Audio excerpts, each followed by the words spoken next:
and you remain successful? Can you sustain the momentum, or can you keep this going? Welcome to Streams. On this edition of Streams, I'll be discussing with you 5 keys that keep someone successful or keep someone to remain successful.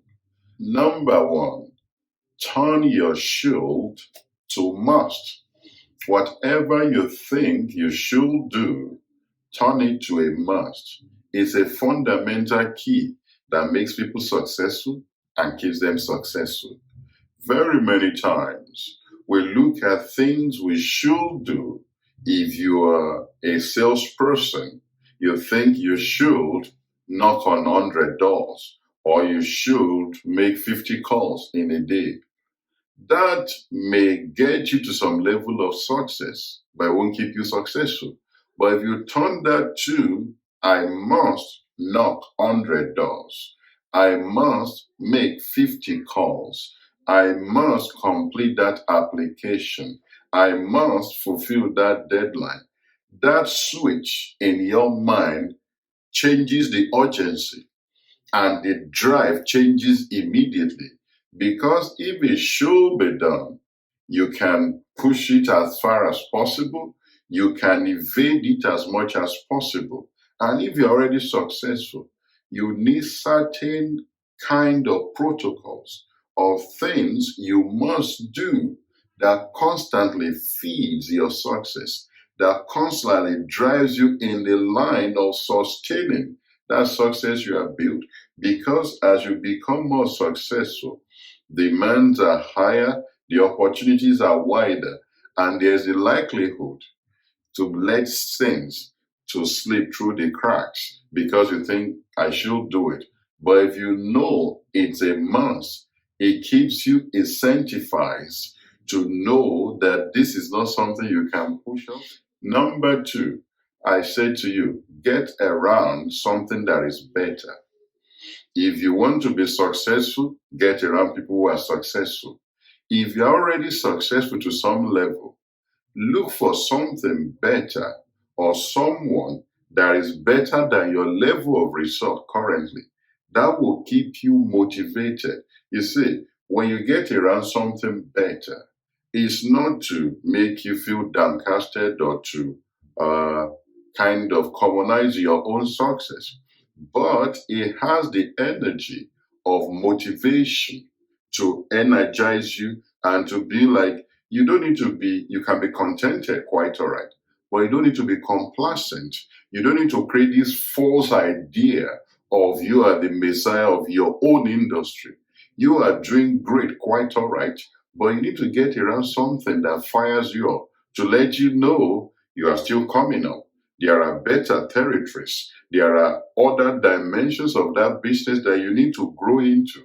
You need to expand your sphere of influence. So if you get around something better, or other people that are better than you, either in your industry or in your area of interest, it just keeps you going. It doesn't allow you to slip back and begin to self-sabotage that field. It's good to be humble, but get around something that is better. Get around something that can keep you motivated. Number 3, I said constantly reinvent yourself. You cannot allow yourself to go stale or become obsolete. You need to constantly reinvent yourself. If you look at a series of businesses you have seen over the years, look at Apple. They have reinvented themselves again and again. Look at Microsoft. They have reinvented themselves again and again. They have gone into industries that you not even thought imagine that a computer program would go into. They have reinvented themselves again and again. I was having this conversation with a multi-millionaire I knew for over 27 or 30 years. He's been very rich. And I sat down with him recently, and he was still reinventing himself, exploring new industries, new areas to invest, and evaluating his portfolio. And that is the classic example of somebody who is successful and wants to remain successful. You cannot be obsolete. You need to be checking the numbers. You need to know what is the trend right now, not the trend 5 years ago, not the trend before the lockdown. What is the trend in this lockdown, and what will be the trend after the lockdown? That's the way to remain successful and to keep yourself successful. You have had so many ex-rich people or ex-successful entrepreneurs. You know some. You have read about some. There were ex-rich crypto people. There were ex-real estate people. Look at Lehman Brothers. Today's companies are valued at $1 trillion. It looks like a lot of money. But Lehman Brothers made a revenue of over $1 trillion. And it was an 100-year-old business. So it's not a question of how long you have been in that business. It's not a question of how much you have made.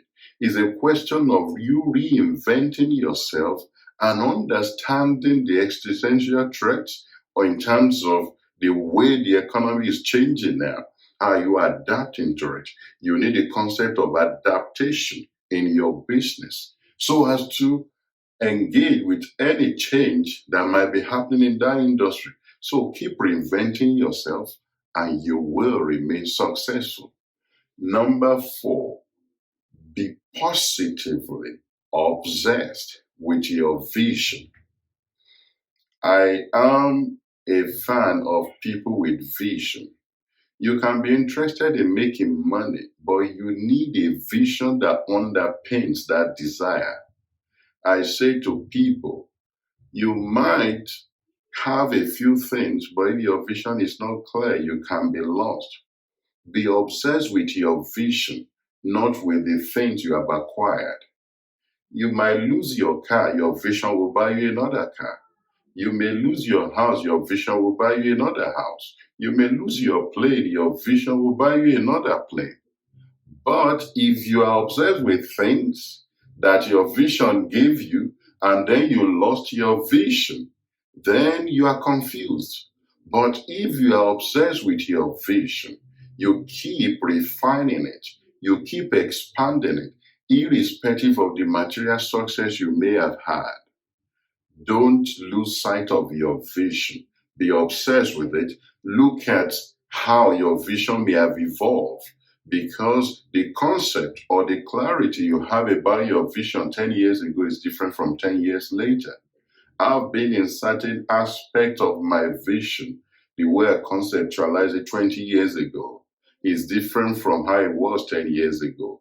Things I'm able to do today, I may not have been able to do it 5 years ago. So it's expanding and I'm exploring new territories. Like there will be another video where we'll talk to you about different industries I'm involved with. But I've had a variety of industries that I've had to invest into, but is in line with my vision.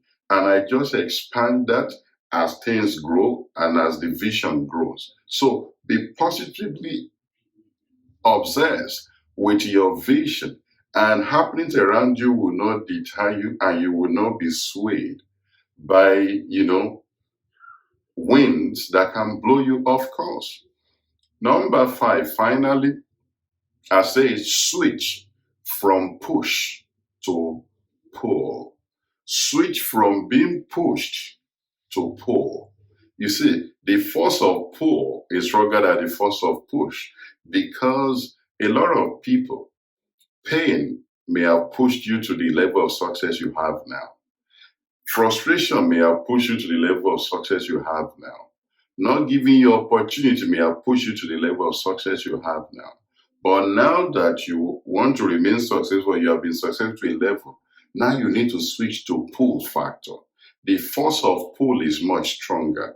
The force of pull is pulling you towards a target, is pulling you into a purpose, is pulling you into something better and greater than you. You see, you are just, if pain or frustration had pushed you to a level of success, you need a pull factor to pull you further.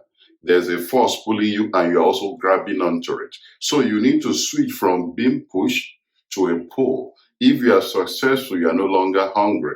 You're no longer thinking of what to wear. You're no longer thinking about cars. You have fleet of cars. You have choice of houses. You can fly private. You can fly first class. What will then pull you? Then you need something bigger to pull you than what it was pushing you. That was why I talk in one of my videos, which may come up at the end of this session, is understanding your why. Your why will be part of your pull factor. Why do I need more money? Why do I need to acquire more things? Why do I need to expand into that? So switch from being pushed into a pull. I think if you apply these 5 key principles, it will help you to be successful and to remain successful. And you remember, on this channel, we'll teach how to build the wealth for the long haul, not just to be successful for the short time, but to build wealth that will last. Share this with your network and your team and reflect over it. And I'll be sure to see you on the next episode. But don't forget, there's a link on this side. Subscribe. Subscribe to this channel and help us to share this and increase the subscription on this network. As I mentioned, there will be some videos on these 2 sites, and hope to see you on the next episode. Bye for now.